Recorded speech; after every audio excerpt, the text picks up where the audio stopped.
Hello everyone, welcome to this channel. I am CS Ritu. आज का video है Hindustan zinc limited पे। आज हिंदुस्तान जिंक लिमिटेड के फाइनेंशियल रिजल्ट्स आए हैं सितंबर क्वार्टर के। रिजल्ट्स कंपनी ने मार्केट आवर्स में ही डिस्क्लोज कर दिए थे और रिजल्ट्स आने के बाद स्टॉक में अच्छी गिरावट आई थी। स्टॉक ने क्लोजिंग दी है 309 के लेवल पे। 1.72% गिर के आज ये स्टॉक क्लोज हुआ है। स्टॉक ने लो का लेवल दिखाया था 300 रुपीज का। सो कैसे रहे हैं कंपनी के फाइनेंशियल रिजल्ट्स, ये जानेंगे हम इस वीडियो में। सो बिना किसी देरी के वीडियो को स्टार्ट करते हैं। सबसे पहले यहाँ पर हम देख सकते हैं डेटा रुपीज इन करोड़ में गिवन है। कंपनी ने total revenue from operation report किया है 6791 करोड़ का। लास्ट ईयर कंपनी का रेवेन्यू था 8336 करोड़ का। सो लास्ट ईयर से रेवेन्यू में अच्छा डिक्लाइन है। लास्ट ईयर से कंपनी का रेवेन्यू अराउंड 19% गिर गया है एंड लास्ट क्वार्टर से भी कंपनी का रेवेन्यू घटा है। लास्ट क्वार्टर में कंपनी का रेवेन्यू था 7282 करोड़ का। टोटल एक्सपेंसेस कंपनी ने रिपोर्ट किए हैं 4709 करोड़ के। कंपनी के टोटल एक्सपेंसेस लास्ट ईयर सितंबर क्वार्टर से स्लाइटली डिक्लाइन हुए हैं एंड लास्ट क्वार्टर से भी कंपनी के एक्सपेंसेस डिक्लाइन हुए हैं। And after all taxes company ने नेट प्रॉफिट रिपोर्ट किया है 1729 करोड़ का। नेट प्रॉफिट में भी लास्ट ईयर से डिक्रीज है। लास्ट ईयर से नेट प्रॉफिट कंपनी का अराउंड 35% गिर गया है एंड लास्ट क्वार्टर में 1964 करोड़ का नेट प्रॉफिट कंपनी ने रिपोर्ट किया था। लास्ट क्वार्टर के हिसाब से भी प्रॉफिट कंपनी का गिर गया है एंड कंपनी ने अर्निंग पर शेयर रिपोर्ट किया है सितंबर क्वार्टर में 4.09 रुपीज का।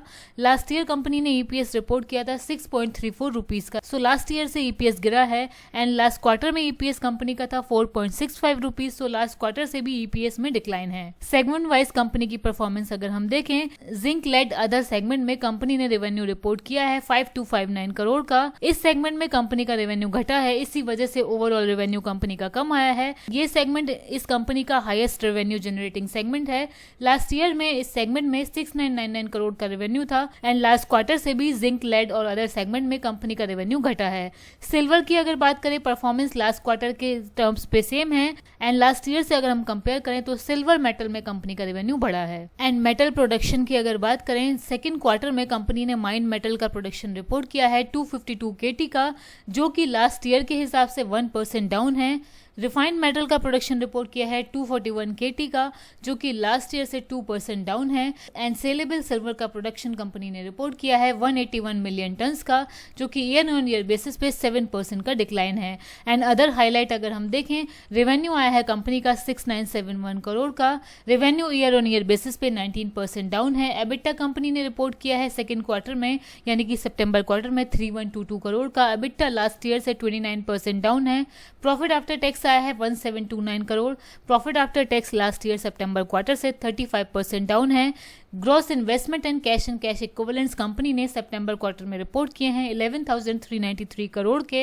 एबिटा मार्जिन कंपनी ने सेकंड क्वार्टर में 46% का रिपोर्ट किया and earning per share 4.09 rupees का रिपोर्ट किया है। सो यहाँ पर हम देख सकते हैं कंपनी का रेवेन्यू भी लास्ट ईयर सितंबर क्वार्टर से डिक्लाइन हुआ है एंड लास्ट क्वार्टर से भी डिक्लाइन हुआ है। सेम एबिटा का भी यही पोजीशन है एंड प्रॉफिट आफ्टर टैक्स में भी कंटिन्यूअस डिक्लाइन कंपनी रिपोर्ट कर रही है। रेवेन्यू में ये डिक्लाइन कंपनी ने रिपोर्ट किया है लोअर जिंक प्राइसेस की वजह से। Hindustan zinc primarily zinc business में इन्वॉल्व है। सो यहाँ पर अगर जिंक के प्राइसेस डिक्रीज होते हैं तो इसका इस बिजनेस में बहुत इफेक्ट होता है, क्योंकि कंपनी को लोअर रियलाइजेशंस मिलते हैं। एक टाइम पे जिंक के प्राइसेस अराउंड $3400 पर टन थे और अब जिंक के प्राइसेस अराउंड $2700 पर टन है। सो जिंक के प्राइसेस में इस डिक्लाइन की वजह से कंपनी ने बताया है कि कंपनी का रेवेन्यू डिक्लाइन हुआ है।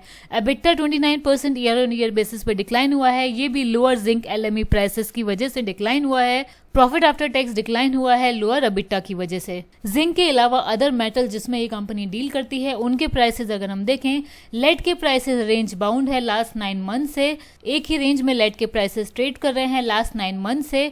सिल्वर के प्राइसेस काफी वॉलेटाइल हैं लास्ट 9 मंथ से, बट जिंक के प्राइसेस में सिग्निफिकेंट डाउनसाइड है, जिसकी वजह से इस कंपनी के प्रॉफिटेबिलिटी और रेवेन्यू इफेक्ट हुए हैं। एंड सितंबर क्वार्टर में कंपनी की लिक्विडिटी एंड इन्वेस्टमेंट्स की पोजीशन अगर हम देखें, कंपनी के कैश एंड कैश इक्विवेलेंट्स और ग्रॉस इन्वेस्टमेंट अब हो गए हैं 11,393 करोड़ के। लास्ट ईयर जून क्वार्टर में कंपनी के कैश एंड कैश इक्विवेलेंट्स और ग्रॉस इन्वेस्टमेंट 9707 करोड़ के थे एंड कंपनी की टोटल आउटस्टैंडिंग बोरोइंग हो गई है सितंबर क्वार्टर में 11,323 करोड़ की।